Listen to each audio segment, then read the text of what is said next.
upon a time there was truth in journalism, where brave men and women gave voice to the voiceless. But then the corporations bought the journalist, poisoning the news that we are fed. With those tainted sources, all we ever ate was a steady diet of status quo. This hijacked narrative hid the truth of mass suffering, injustice and corruption throughout our land.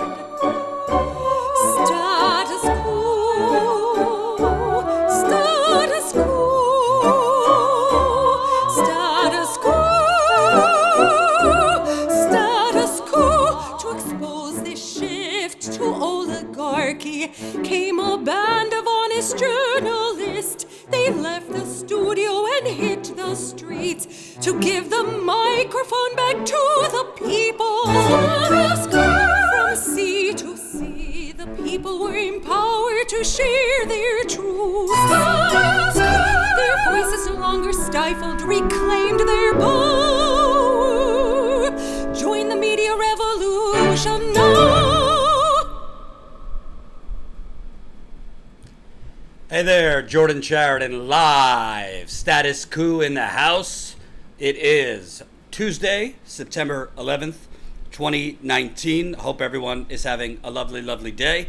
Obviously, it's 9/11, the 18th anniversary of the terror attacks against the United States. So we at Status Coup, obviously, although we cover foreign policy a lot different than most, we do remember those Americans that have lost their lives due to the barbarism of those terrorists, and we also remember all the people around the world, particularly brown people, who have lost their lives because of the misdirection and the deception and the lies that the Bush administration, and frankly, a continuation after the fact, the Obama administration and now the Trump administration has used 9/11 as a weapon to distract the world and the American public and to attack brown countries that did not attack us. So we have to remember not only those who died because of the terrorists, but all the innocent brown people that have died around the world over the last 18 years because of Bush, Cheney, Bolton, Rumsfeld, Tenet, because of their lie to go to Iraq. Yeah, 18 years. Time. It's crazy that it's been that long. Remember, folks, we have an important debate coming up tomorrow. I think this debate, I don't know if I'm going to say critical, but critical for certain candidates. So I'm going to go through some of that today. Also, excited to tell you, I can't get into complete details, but working on a pretty big story behind the scenes. So when you see that I'm a little bit late, we're supposed to go live at 5 o'clock Eastern every day. When you see that I'm a little bit late, it's because I'm working all day on this story. Not going to say anything else, but it's a pretty big story. Involves a lot of corruption, and let's just say if we get this story out there and break this story, whew, I don't even want to think. Could really put this on the map. So, looking forward to giving you updates on that. Jen has a wicked stomach thing going on this week, so she's out again. So I'll be live reporting, and I'll be putting the links in the super chat. This is a super chat, so if you are feeling as super as I am today, let us know in the super chat. And remember, for the 214 people watching so far, you have some homework. I need every one of you press the like button. It's the thumbs up button right under that video.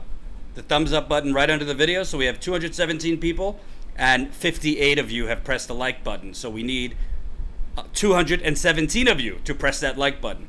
It's right under the video. If you're watching on your phone, just temporarily cancel out of the live chat. It's the X button. Press the X button, and then press that thumbs up button, and then you could go back into the live chat. The more people that see this live stream, the more people that press like, the more people that will see the live stream. And some of you are asking for hints. If I get more likes, maybe I'll give you a hint on the story. Become a Status Coup member. We are currently sitting at 700 Status Coup members, so we want to build that up. Our goal for the end of the year is 1,000, and membership is how I'm able to cover these important stories. And the story that I'm talking about right now, I'm probably going to have to go back in the field for to do a little bit more investigation. So in the field coverage and real investigative reporting ain't cheap. StatusCool.com/join. Become a member. We'll talk about that a little bit more a little bit later. Remember to follow us at Status Coup. Subscribe to our podcast. That's Status Coup Podcast, where the live streams are made into audio and our interviews with folks are made into audio podcasts. If you want to listen on your way to work, whatever. And join our email list, statuscoup.com. Enter your email where prompted. So, you want a little bit of a hint? Oh, I totally forgot. Remember, folks, we are really moving and shaking in this GoFundMe. We are 14. Oy vey, hold on. Gotta love when I'm doing this live. We are $340 away from $71,000 raised. We just passed 1,600 donors. I see that $85,000. We're getting closer. We are getting a lot closer to that $85,000 goal. And this time I'm not going to raise it. We're stopping at 85 because I don't want to bleed you dry. So let's see if we can get to 71,000 during this live stream. It's the GoFundMe right there. The minimum is $5. Thank you to all 1,600 people that have donated. Keep it coming if you can. Any amount is welcome in the GoFundMe. So. Thank you for the super chat. Lady Hawk, $4.99. I'd feel more super if Tulsi were in tomorrow's debate. Yes, I agree with you. The DNC just has blatantly screwed Tulsi Gabbard out of this debate. She was just at 6%. 6% in a New Hampshire poll. I reached out to her campaign for their response to being at 6% in a New Hampshire poll, but they didn't give me one. So what can I tell you? So you want a hint on this story? I'll give you a hint. The reason somebody said, Jordan, you always tease us, I can't get into it. Well, I don't mean this in a condescending way that you don't know, but part of the reason you don't give your cards out about what you're working on is because when you're going after very big fish, whether it be corporations, whether it be individuals, whether it be government officials, you don't want to give them advance notice that you're doing that for them to cover their tracks. And in some cases, you don't want to give... when's the video coming out about your history and other news outlets? What video? What are you talking about? You want me to do a video about working at MSNBC and Fox News? I've talked about it on air before. I could do another one just for you if you want. You don't want to, A, give away your cards of what you're working on, but B, in some stories, it's not safe. You don't, for logistical reasons and for safety reasons, if you're going after very powerful and potentially dangerous individuals or corporations, you don't want them to know what's coming. So because you're putting a target on your back. So that's why. But give you a little hint. There was a massive scandal in America. An environmental racism scandal over the last, let's say, 5 years, if you know where I'm going with this. And the official story of what led to this environmental scandal about this environmentally racist action, the official story of why this happened and how this happened never really rung true to me. When I say the official story, I mean what the government put out, what led to this happening. So I've worked on this story quite a bit, and I always had a suspicion that what they're saying was the reason was not the reason. And needless to say, a couple months ago, I spoke with somebody, a government official, about this. This government official did not know that I was a investigative reporter. He didn't say this is off the record. If you don't say off the record and I don't agree to it, it's on the record. That's how journalism works. So he didn't say it was off the record, and he made comments about what actually led to this environmental scandal that were very scandalous, and I recorded it. So I had this recording, and what he said was very scandalous, but then you have to go about proving what he said. So I've been working on that most of the summer, and proving what was said. A lot of that has to do with finding sources to verify it. A lot of that has to do with finding documents to verify it. A lot of that has to do with essentially getting people to trust you to go on the record with you. And then a lot of it has to do with seeing if there's interest in the story. So that's what I've been working on. I'm not going to go into it any further so that we don't give it away to the people that we're investigating, but more importantly, for safety reasons. I'm assuming you'd like me to be alive. I hope. So, and by the way, 9 days away from my 33rd birthday. So if you want to send me early birthday wishes, Colin, if you're free, I see you in the live chat, help me out. Drop that GoFundMe link one more time for my 33rd birthday in 9 days. I'm totally happy begging for money for my birthday. It's not for me. It's for Status Coup. So let's get down to it. I'm not big on the horse race. I don't like doing like the polls day to day and this stuff. However, I'm not sure if I'm going to be live during the day tomorrow, but I will be watching the debate tomorrow night and then having videos come out very quickly after that with my reaction. But I did want to talk about the debate tomorrow. And remember to press that like button. We have 350 people watching. Only 144 of you have pressed the like button. It's the thumbs up button right under the video. If we could get another 200 likes, the more people will see the live stream.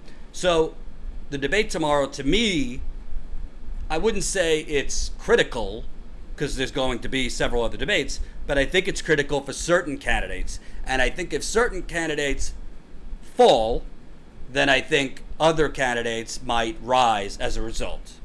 So I'm not going to get into Amy Klobuchar, Beto O'Rourke, Cory Booker, Julian Castro, Andrew Yang. I know some of you, are part of the Yang gang, but not getting into that.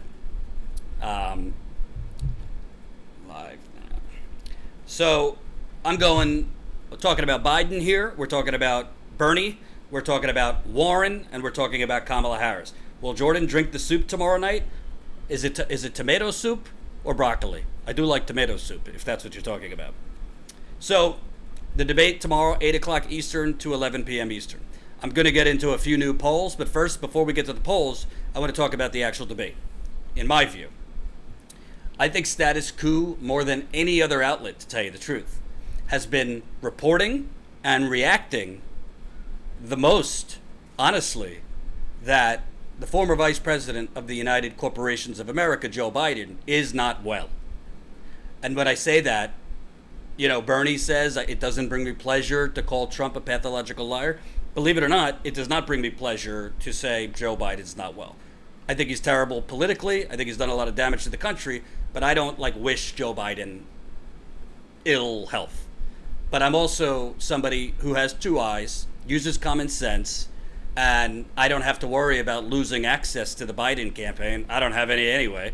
And you're not watching Status Coup, so I have access to Joe Biden's campaign. I hope not. If you are, you're not getting your money's worth. So I can just speak honestly, because I'm not an access journalist like the rest of the pretend journalists are at CNN and MSNBC and New York Times and Washington Post. Joe Biden's not well. He forgot President Obama's name recently during a speech. He forgot two cities that had mass shootings within 24 hours of each other. He forgot what city he was in when he said he was in Vermont, when he was standing in New Hampshire. He keeps calling Angela Merkel Margaret Thatcher. He's called Theresa May Margaret Thatcher. He stutters through interviews. He doesn't seem to be able to even articulate certain words. He called Donald Trump Donald Hump.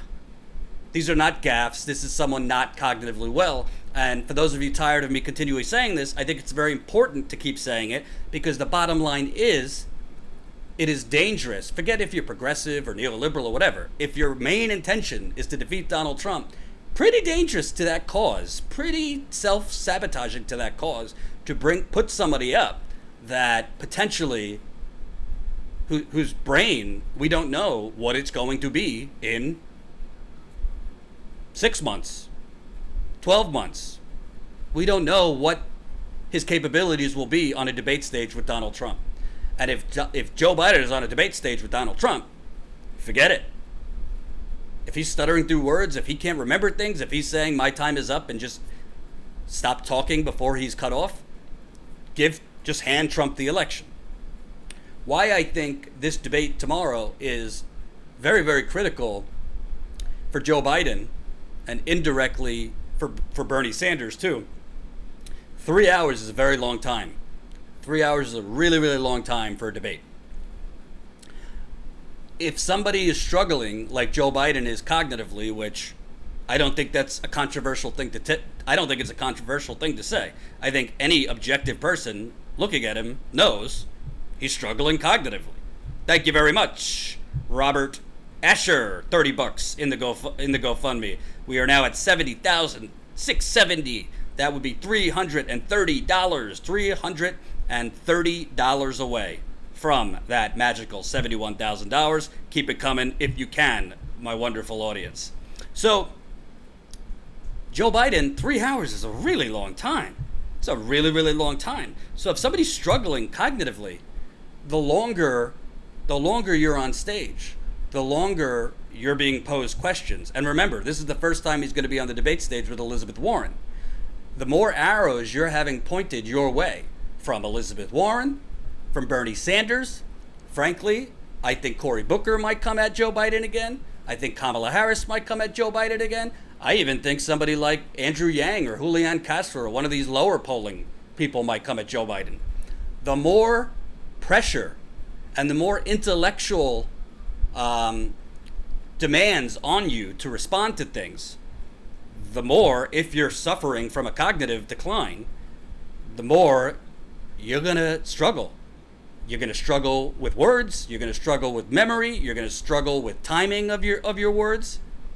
I think what I've been saying for weeks and weeks and weeks, I think more people will start possibly saying it, because I think it's possible tomorrow it's going to be too obvious to be ignored, even by the corporate puppets pretending to be journalists on CNN, or in this case, ABC News, where the debate's being held.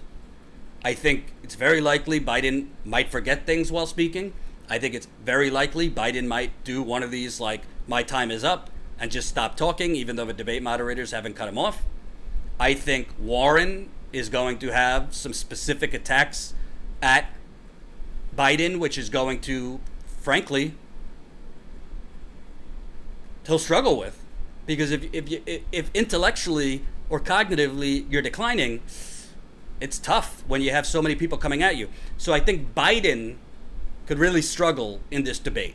I really do.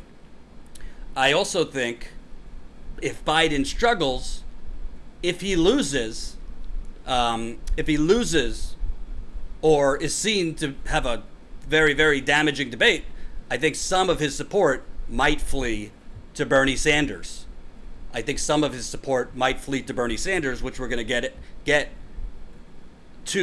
into more later when I go into the latest polling. So now that we've addressed Biden, now I want to go to Warren. Warren has been propped up by just about every other outlet. CNN, Warren's CNN's girl. MSNBC, Warren's CNN's queen. Warren's MSNBC's queen. New York Times, Washington Post, Warren Mojo, Warren Mojo, Warren Mojo. But Elizabeth Warren, so far, has not really been attacked by anyone. Part of that is because she has been on different debate stages with different people. The first debate, she was not on the same debate stage as Joe Biden, Bernie Sanders, or Kamala Harris.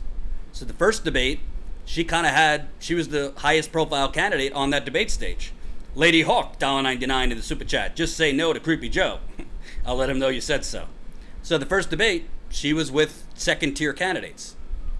The second debate, she still wasn't on the stage with Joe Biden, and Bernie wasn't going to attack her, but she wasn't on the debate stage at that point with Kamala Harris. So this is the first time Elizabeth Warren's going to be on the debate stage with Biden, and she's going to also be on the debate stage with Kamala Harris and Bernie Sanders. Well, Kamala Harris, this debate is critical for her. If she has another bad debate, or if she has a setback in this debate, her candidacy is dead. She's at single digits in most of the polls, and it's now after Labor Day.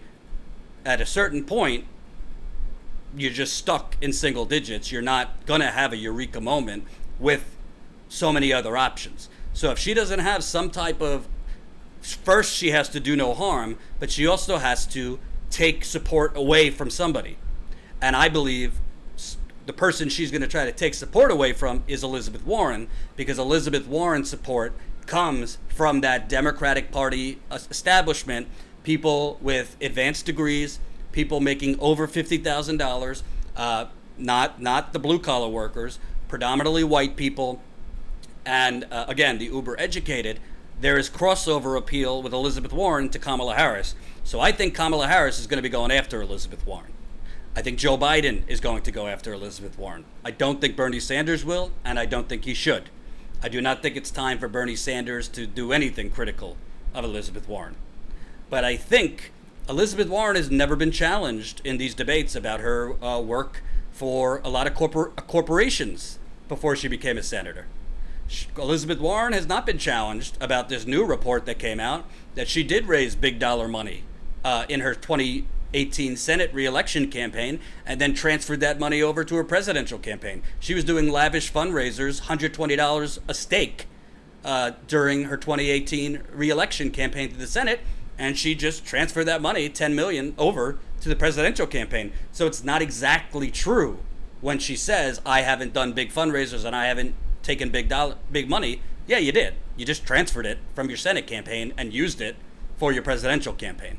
I think she's going to be challenged on that. I think potentially it's Elizabeth Warren, frankly.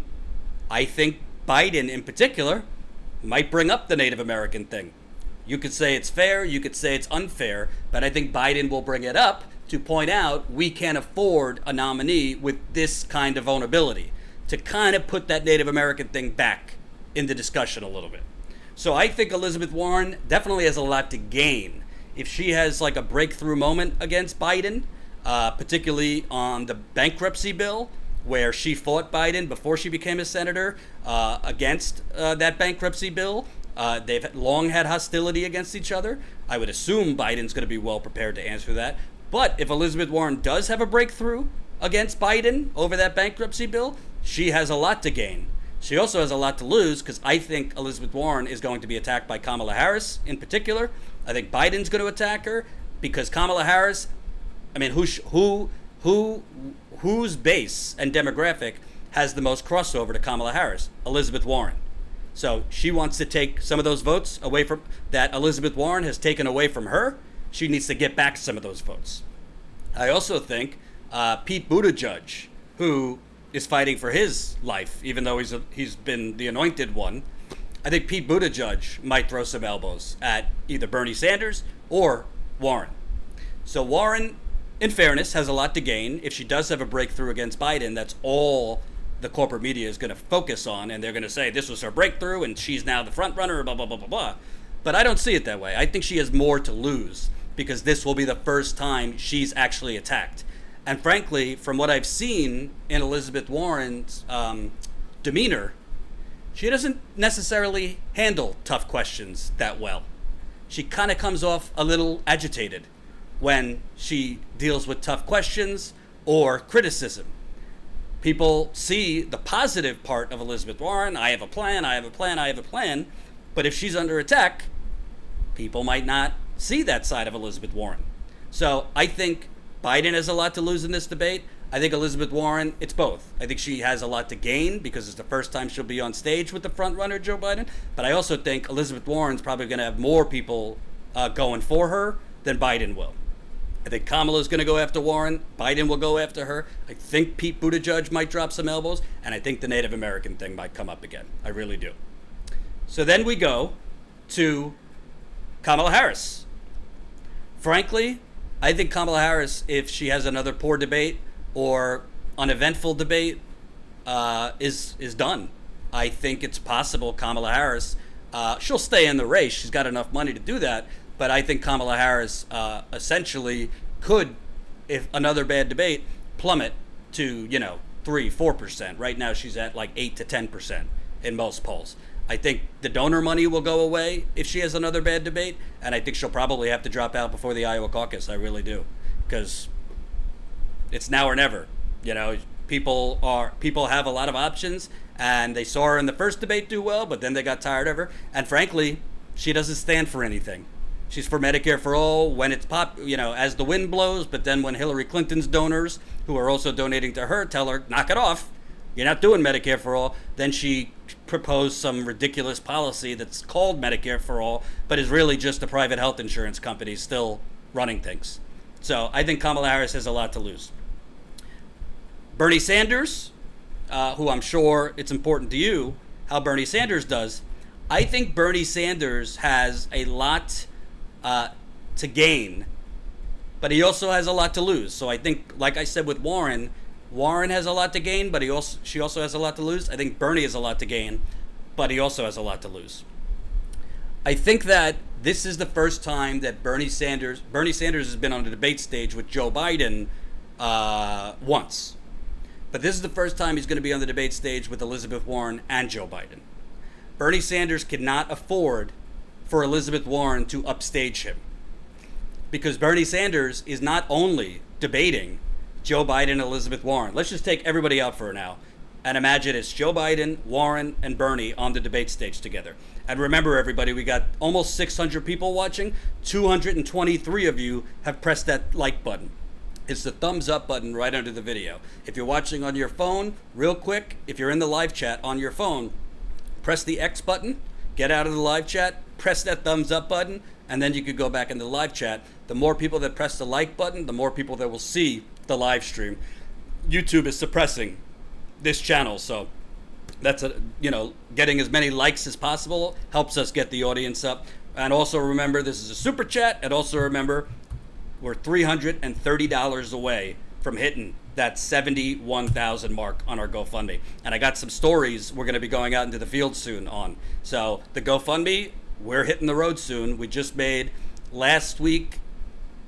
earlier this week and last week we made $1,200 on the GoFundMe. So thanks to you guys, we're going to be able to go back in the field because of the donations. So thank you. I think Bernie has a lot to lose if Elizabeth Warren upstages him, because Bernie's not just debating Elizabeth Warren and Joe Biden. Bernie Sanders is debating ABC News, CNN, MSNBC, the New York Times, the Washington Post, all of them. So if Elizabeth Warren has a moment or a breakout, and Bernie Sanders is viewed as, he didn't have a bad debate, nothing bad, but like he didn't stand out, then they are going to do free and unlimited public relations for Elizabeth Warren, to the point where most voters that don't know any better and don't know about corporate media propaganda are going to be like, oh, I like Bernie, but his time has passed. Warren outshined him. And all the media is saying it's now between Warren and Biden, so I guess we got to go look at Warren. That's what would happen if Warren has that moment or breakthrough that upstages Bernie. In the last debate, and thank you very much, we got Kushrinata, $5 in the super chat. $5 says Tulsi would have dealt a death blow to Harris, which is why the establishment couldn't afford to have her in the third debate. I agree. I think they didn't want her in the third debate also because they don't want her doing the same thing to Elizabeth Warren. That's why I think Tulsi Gabbard is not in this debate, because they saw what she did to Harris, and they're very afraid for her to do it to Elizabeth Warren too. Tulsi Gabbard, if you watch Game of Thrones, is like the Arya Stark of politics. She's got a list, and they don't want to let Tulsi Gabbard anywhere near Kamala Harris. Elizabeth Warren. So again, if Bernie Sanders has a good debate but doesn't have like a great debate where he has some big memorable moments, I think he has a lot to lose, because the media has the reason Elizabeth Warren is rising in these polls so much is not only because she has a plan for everything. It's because all people watching are fed is how amazing Elizabeth Warren is, how she's got the biggest crowds of any candidate, which is not true. Bernie Sanders does, but I digress. She has been fed like breakfast, lunch, dinner, midnight snack on CNN, MSNBC, and in all these papers, and this is how you manufacture consent for the candidates that the corporations that own the media want. So, Bernie Sanders in the second debate was a lot more aggressive than the first debate. Frankly, he was a lot more angry too. That righteous anger of Bernie Sanders, he needs to bring that again, but even further. Frankly, he needs to go on the offense against Joe Biden, because I'm about to show you this in the CNN poll. Bernie Sanders, because a lot of people are being misinformed from the media, a lot of Joe Biden's voters are actually working class people, making less than $50,000. A lot of Joe Biden supporters are people with just high school degrees. That is That is the crossover voter to Bernie Sanders. Bernie Sanders' base makes under $50,000 a year. Bernie Sanders' base mostly has high school degrees, and Bernie Sanders' base is not the most well-educated. So there's crossover between Biden's base and Bernie's base. Biden's base, I'm not calling them dummies, but a lot of these Biden people that are supporting Biden is because they've been fed this myth, this delusion, this fake news, this alternative facts that Joe Biden is like Union Man Joe, that Joe Biden is middle class Joe. Bernie Sanders needs to Tulsi Gabbard the hell out of Joe Biden. Bernie Sanders needs to hit him on NAFTA, hit him on TPP, hit him on deregulating the banks, hit him on repealing Glass-Steagall, hit him on the Patriot Act, hit him on the Iraq War. 1, 2, 3, 4, under, over. This is what it needs to do. Because those voters that are being conned by Joe Biden and frankly think Joe Biden is like their friend because of what CNN and Wolf Blitzer tell them, the only way they're going to know and find out that Joe Biden has been basically part of the demolition crew to their interest, part of the demolition crew that sold their jobs to China and Mexico, part of the demolition that has closed down their plants, is if Bernie Sanders puts it in plain English. So I think Bernie needs to be aggressive towards Biden. I also think Kamala's going to go after Bernie. I think Bernie needs to just point out, what everyone else that's got confronted Kamala Harris about this says. I mean, your health care plan is not Medicare for all. And, respectfully, Senator Harris, you either stand for something or you stand for nothing. You can't keep, floating in the wind. So I think Bernie Sanders is going to be attacked by all ends because he always is. The moderators are going to frame questions to harm Bernie Sanders. The moderators are going to ask other candidates questions to get attacks on Bernie Sanders. That's nothing new. But I think Bernie needs to focus like a laser on Biden. Also, to be honest with you, not that I think Andrew Yang is a threat, really. I don't think he's going to become president. I respect the Yang gang, but I also respectfully think they're being misinformed about his plans. I actually just did an interview with Steve Grumbine of Real Progressives. We spoke about a lot of things, including Andrew Yang's UBI, which Steve Grumbine pointed out why Andrew Yang's UBI is not what it seems. So we'll have some of that up tomorrow on the channel. But I think Bernie Sanders, I think Andrew Yang might, not aggressively, but might, throw an elbow at Bernie Sanders. I think Bernie Sanders needs to point out, because there are members of the Yang gang that were Bernie people in 2016, and Bernie Sanders can get a little bump from if some of those Yang people go into rehab and leave the gang.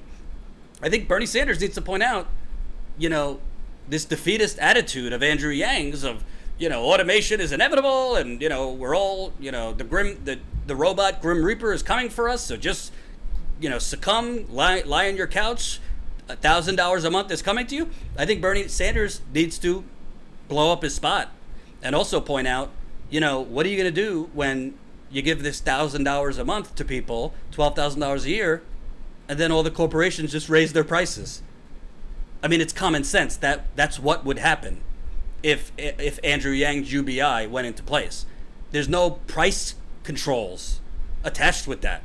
So you could give people $12,000 a year, but then Walmart and all these companies, you're going to flood the zone with money, and it's going to create inflation. So you have less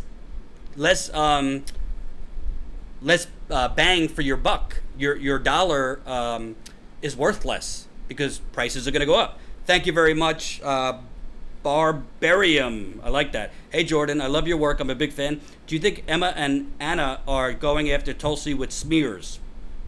To tell you the truth, I don't really watch Anna, the Young Turks that much anymore. I don't mean that like to throw shade. I just don't watch it. I did see a video Anna did maybe a couple months ago on Tulsi. I was kind of surprised because if you're going to do a video going after her, you should have all your facts straight. Some of the facts she put out there just weren't factually true, which even when I was at the Young Turks was a bit of a problem sometimes where they didn't have their facts right. So I can't get in her head, Anna, as far as, I don't know. I don't think she's intentionally trying to lie about Tulsi Gabbard, but I do know, based on one video I watched, that her facts weren't all the way there and all the way correct. I don't mean this to be a jerk. I just don't watch any of their stuff. I haven't seen anything Emma's done on Tulsi Gabbard, so I really can't respond to it. I don't know. I know from working with her, Emma was very big on Elizabeth Warren. I think in some ways a little naive on Elizabeth Warren, but I don't know. I haven't watched her videos on Tulsi Gabbard. I think the Young Turks in general has not been as fair to Tulsi Gabbard, and I think they haven't covered Tulsi Gabbard to the degree I, Jimmy Dore, others in independent media have. So hopefully that answers the question. Citizen Zeus, $2 in the super chat. Say eliminate double insure, not private insure. Okay. Half a ball, $2. Please compare other candidates to Game of Thrones. I would be happy to. So I think Bernie Sanders needs to attack Biden. And finally, just like Bernie Sanders, it took him in the first debate an hour and a half even to mention Biden on Iraq. But Iraq, unfortunately, it should be a disqualifier, but it's not for most voters. What will move the needle for Bernie Sanders is pointing out to those core Rust Belt voters, those people making less than 50 grand, those people with just a high school degree. Joe Biden's not your friend. He's part of the reason your jobs have been sent to other countries. He's part of the reasons you now have to work 2 to 3 jobs. He's part of the reason you have crappy health care benefits. And he would push the TPP because he was for the TPP as recently as 2016. And like Hillary Clinton, he's just full of shit saying he's not anymore. He will sign the TPP quicker than your head can spin if elected president. And I think Bernie Sanders successfully in the second debate took on the biased, ridiculous propaganda coming from the debate moderators. I think that did very well for him. I think he needs to do it again in this debate because you're definitely going to have more propaganda and bias coming up from the ABC debate moderators. So that's kind of my analysis on the 4 key players. I think it's really 3, but if you include Kamala Harris, the 4 key players, I think after this debate, it's possible Amy Klobuchar drops out. I don't see where she has the money to continue. Really, I think it's possible after this debate. I don't think he's going to drop out, but I think Pete Buttigieg is going to fall further into the background because he's not a good debater, and there's no there with Pete Buttigieg. I think it's possible if Kamala Harris has another bad debate. I don't think she's going to drop out right away, but I think she'll become irrelevant, and it really will just be 3 people. And again, I think Elizabeth Warren has a lot to gain. I also think she has some of the most to lose. She's never been on a debate stage with Biden, Bernie, Kamala, and she's never been attacked. She's never had to defend anything. She will tomorrow. So, with that said, I want to go into a CNN poll. CNN just came out with a poll today.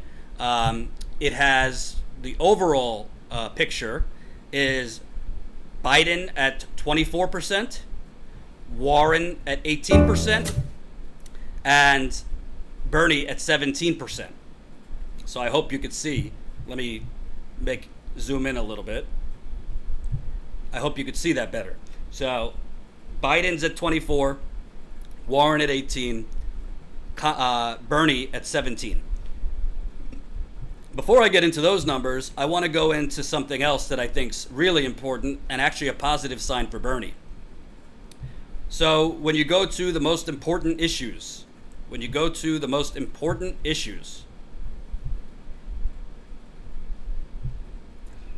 doo-doo-doo.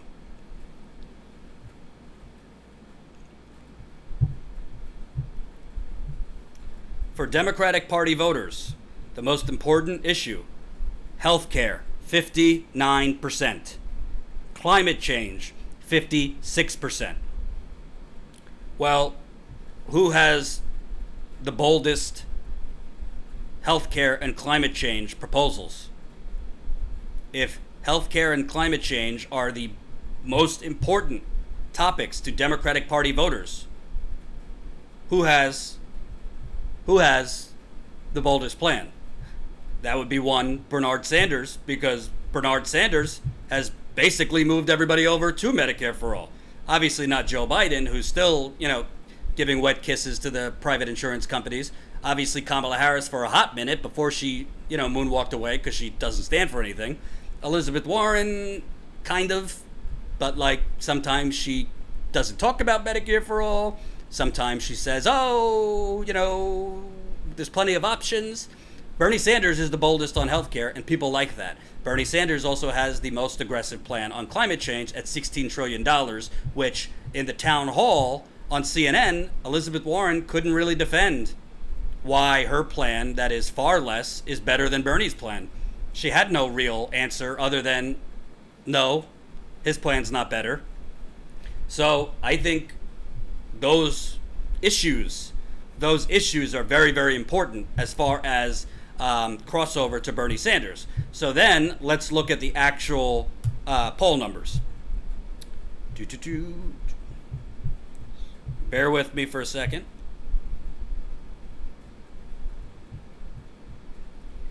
Wouldn't it be fun to have my own producer so I don't have to do this stuff? And remember to press that like button if you haven't. Press the like button. Page 23. It's like a book report. Okay, so we got Biden 24, Warren 18, Bernie 17.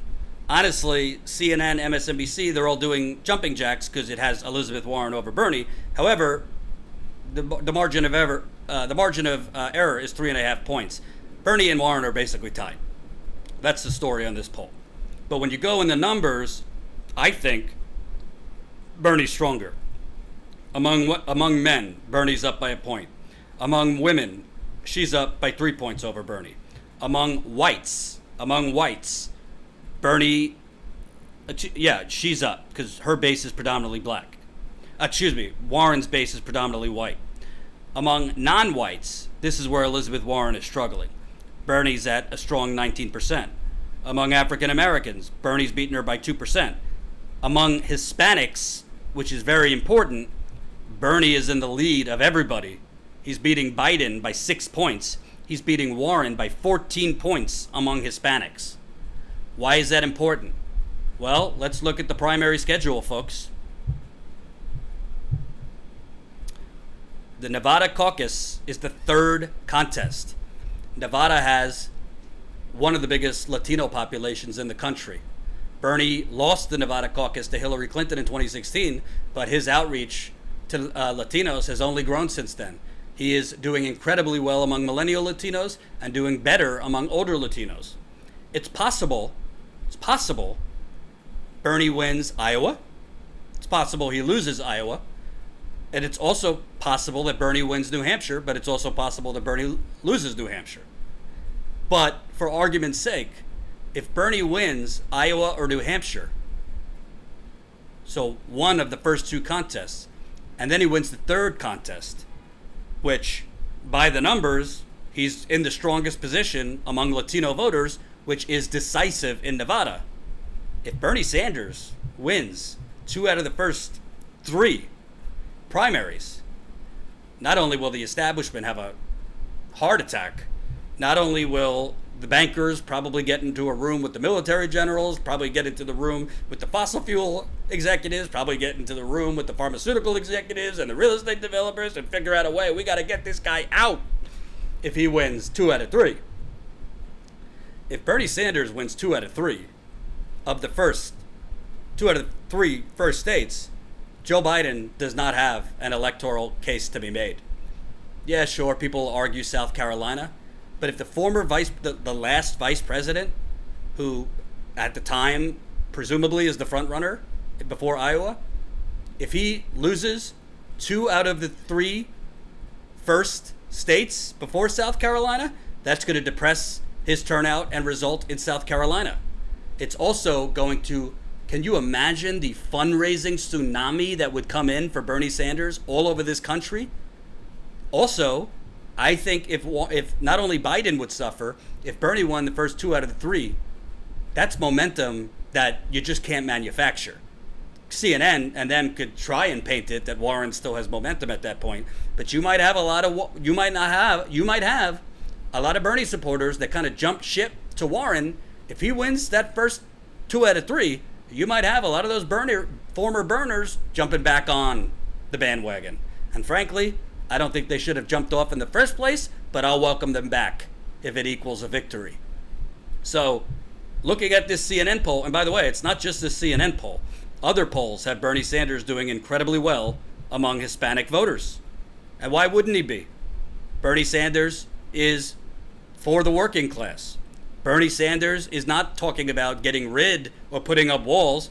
Bernie Sanders is talking about expanding immigration, DACA, restoring DACA, and many other things. But he's also talking to the bread and table issues that Latinos care about. Latinos aren't like second-class citizens. They care about healthcare. They care about jobs just like you and I. So Bernie doing very well among Hispanics in this poll is very important. I also think the fact that Warren is doing so poorly among non-whites, and I don't really know how Warren does better among non-whites really, because it's kind of a similar problem that Bernie Sanders had in 2016. The African American community, I don't want to be a white person like white-splaining, they tend to gravitate, especially older African Americans, with who they're more familiar with. Familiarity breeds being comfortable, right? So they didn't know who Bernie Sanders was in 2016. Now they do. So that's why Bernie Sanders, next to Biden, is doing really good. Not really good, but better among African Americans. Elizabeth Warren, a lot of them don't know who she is, and frankly, they'd rather stick with Biden or Bernie. Another thing that I think is just a death sentence. I don't know how Kamala Harris has a presidential campaign if she's only getting 8% among black people. I mean, let's just call it what it is. She's a black woman running for president, and she's in fourth place here among black voters. I mean, I don't mean this in a derogatory way at all, so don't confuse what I'm going to say. I don't mean it in a derogatory way at all. But that's where your moneymaker is. I mean, you have, not that black people are just going to vote for you because you're black, but like they'll definitely be, naturally be a little bit more open to somebody that looks like them, has experienced things like them, just like they were to Barack Obama. So the fact that she's not doing so hot among black voters, I don't know what your case is. You're in single digits overall, and you're not doing well among voters that kind of would put you over the top. So that's what I think. Looking further into this, there's some other numbers that stand out.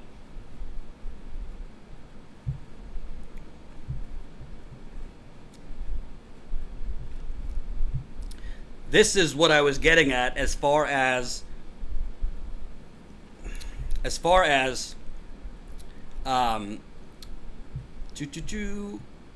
Joe Biden. A lot of the voters and base of Joe Biden have not yet been introduced to Biden's terrible record for workers. So this is support among people making less than $50,000 a year. Biden, unbelievably, is at 27% in this poll. 27%. Bernie's at 18, Warren's at 16. I expect this is why Bernie has to go after Biden in this debate, because I would say probably the majority of that 27% have not a clue about Joe Biden's votes in the Senate, Joe Biden's record on trade, Joe Biden's record on deregulating banking, Joe Biden's record of taking money from union busters.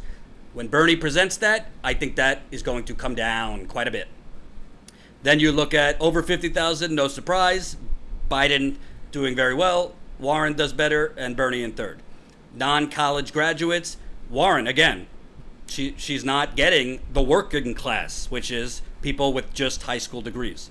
So she's Biden 27, Bernie at 19, 11% for Warren. Again, just like the category of under $50,000 a year, where I expect Biden's numbers to go down, and when those numbers go down for Biden, expect Bernie's to go up. Same thing for non-college graduates. A lot of these people with just high school degrees are in that same category of making less than $50,000. Biden's numbers will go down, Bernie's will go up if Bernie has a good performance against them. College graduates, no surprise, Elizabeth Warren does the best. Her base is college graduates, people with advanced degrees.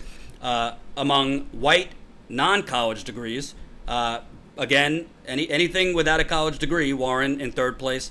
College degree, again, white college educated, 29% for Warren. So, but you can't win the primary without having serious support among people with high school degrees. And by the way, it's not good for the general election. Everybody's making it seem like Elizabeth Warren can go head to head with Donald Trump. Donald Trump's base, how Donald Trump won, is people with high school degrees, working class people. If Elizabeth Warren does not connect with those people, she's going to beat Donald Trump. And yes, I see the poll numbers of Donald Trump. They're not good. But his poll numbers weren't good leading into the 2016 election. How's President Clinton working out for you? So, just talking facts here. Just talking facts. And thank you. We got another GoFundMe donation. We are now at $70,718, so just $282 away. $282 away from reaching that $71,000 mark. Thank you, Kip Winter, $15 in the GoFundMe. Thank you, Anonymous, $33 in the GoFundMe. Thank you, Robert Asher, $30 in the GoFundMe. So we are $280 away. I would love to hit that mark before this live stream ends. I'll put the link in one more time for you. Thank you, guys. We have some exciting things to announce coming up about where we're going to be going next in the field. And we're going because of you. We're not just telling you what we're going to do. We are showing you this is what we're doing with your hard-earned donations. So thank you. And it's super exciting, like seeing us, that green line, like getting closer to the end of our goal. So thank you. Even $5 makes a big difference. Every donation counts, so keep it coming if you so choose. So, finally,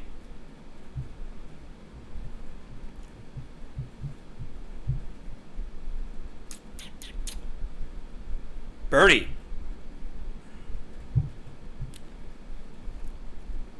among independents others. Biden 22, Bernie 17. Again, a lot of those independents are the working class people and swing voters that I spoke about in the other categories. I see as Biden goes down, Bernie goes up. I think those independent votes go to Bernie because Bernie did incredibly well in the 2016 campaign among independents. That's why he won, if you recall, many of the open primary states where independents could vote. And that's why this governor, quick reminder, and apologies as the screen goes black for 1 second. I got to correct this. Summertime lovin'.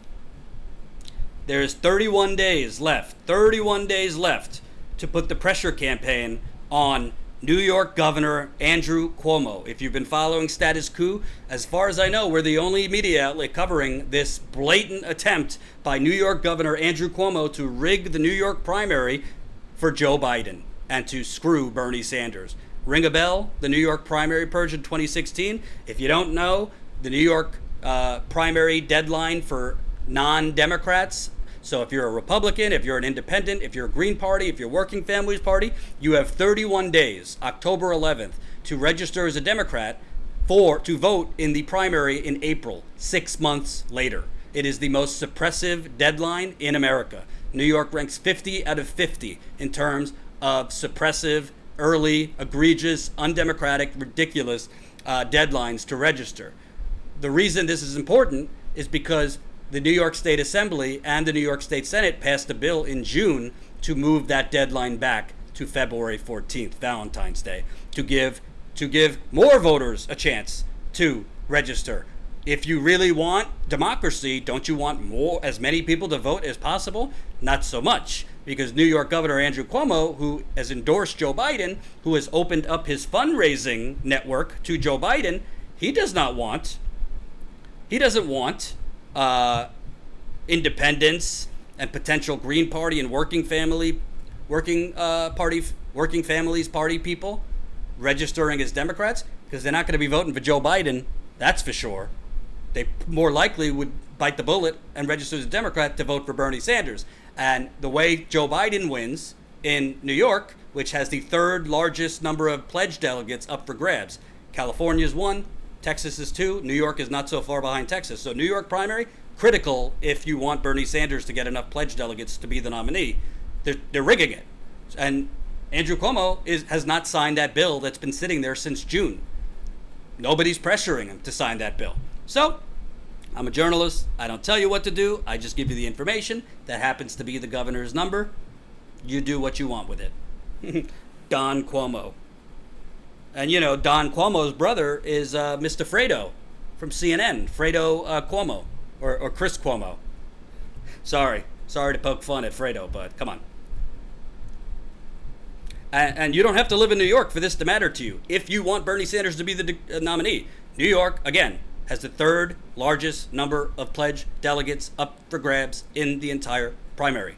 If independents, Green Party, Working Families Party, even Republicans, if they only have 31 more days to register, I promise you the majority of them do not know about this deadline.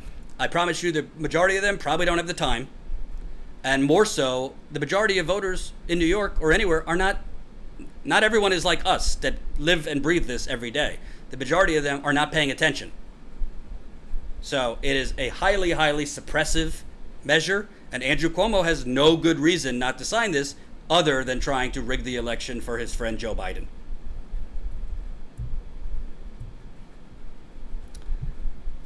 So, that's the deal.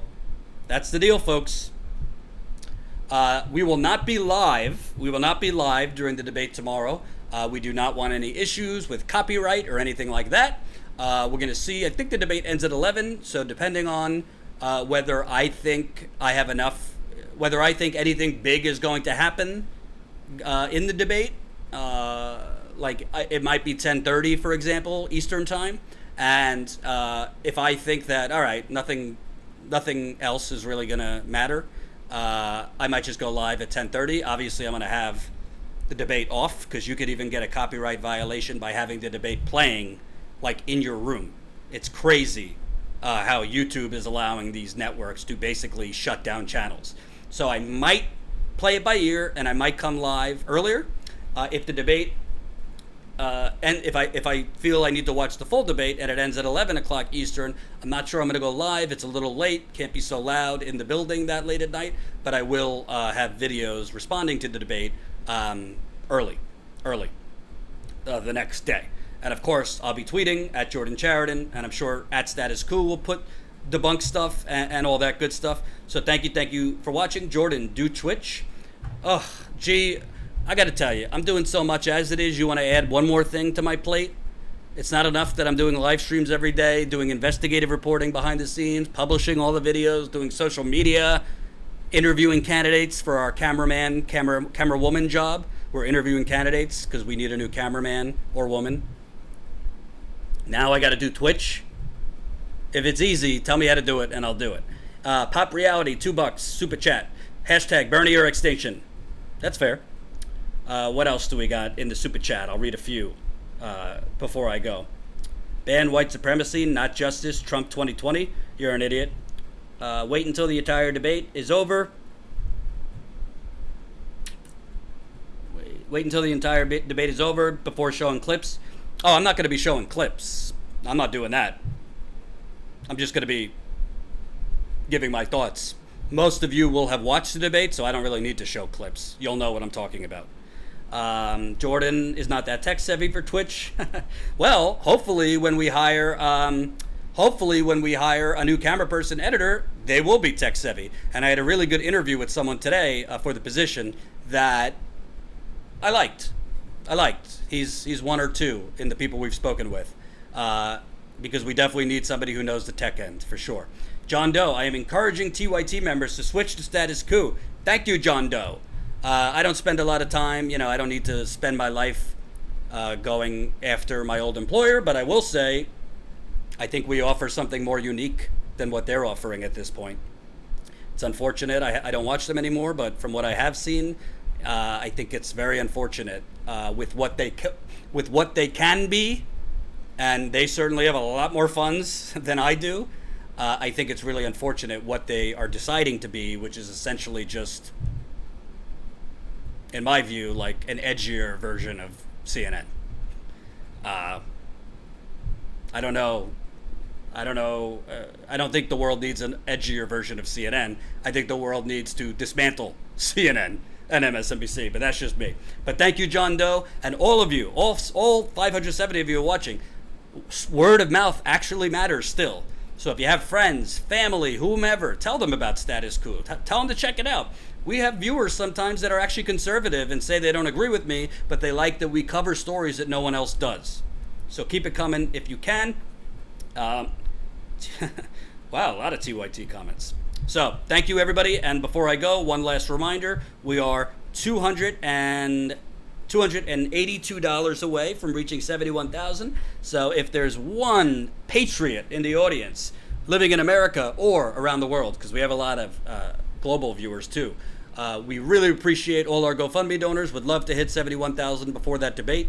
So keep it coming if you can. GoFundMe never sleeps. And Jen is actually really sick this week, so she's been out. But she's also going to be redoing the GoFundMe page. It needs a little, I think, refresher. So we're going to redo the GoFundMe page. And when we redo the GoFundMe page, it's going to have a list of some of the stories we're looking at to go out in the field. Obviously, I need to hire a camera person first. But we have several stories that we want to go out in the field to cover. So stay tuned for that. That's it, folks. Thank you for watching. Remember, most people are not lacking compassion in this country. Most people have no earthly idea what is going on. I will see you, I think I'm going to be live at the normal time tomorrow. So I'll see you then. And remember, we need you to grow. If you haven't signed on the bottom line, statuscoup.com/join. If you say to me, Jordan, I can't do both. You want GoFundMe or a membership?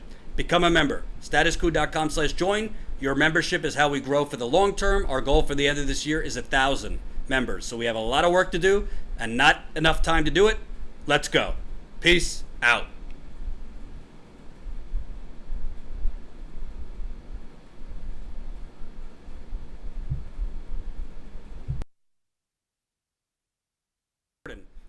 I can't do both. You want GoFundMe or a membership? Become a member.